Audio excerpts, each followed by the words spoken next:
कभी कभी जब हम किसी रहस्यमय जगह की ओर बढ़ते हैं तो हर कदम पर नई राज हमें मिलता है। ऐसा ही कुछ हुआ एक जंगल के साथ। एक बार का जो दिन था, सोनू नामक एक बच्चा अपने पिता के साथ जंगल में घूमने गया। सोनू के पिता एक खोज कार्यक्रम के लिए जंगल में आए थे। जब वे जंगल के गहराइयों में चले गए तो सोनू ने एक छोटे से गुफा को देखा। उसने अपने पिता को बताया, लेकिन उन्होंने ध्यान नहीं दिया। थोड़ी देर बाद वे वहां वापस आए, लेकिन उन्होंने गुफा को फिर से देखा और इस बार वे अंदर जा चुके थे। सोनू ने भी उनके पीछे गुफा में दाखिल हो लिया।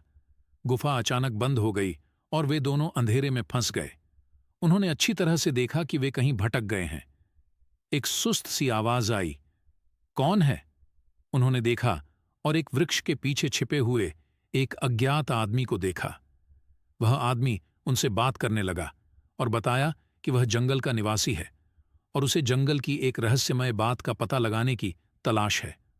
सोनू और उसके पिता ने उसकी मदद की और वे साथ में वहां से निकले। वे एक राज तक पहुंचे जहां एक पुराने मंदिर के पास एक गुफा थी। उस गुफा में उन्होंने एक पुरानी पुस्तक पाई जो जंगल के रहस्य का कुछ पर्दाफाश करती थी।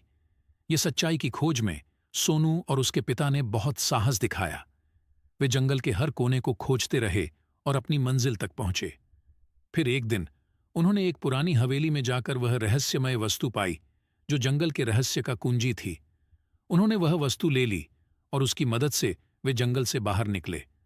उन्होंने वहां के लोगों को उस रहस्य के बारे में बताया और जंगल की सच्चाई को साबित किया। इस कहानी से हमें यह सीखने को मिलता है कि हमें कभी भी हार नहीं माननी चाहिए और हम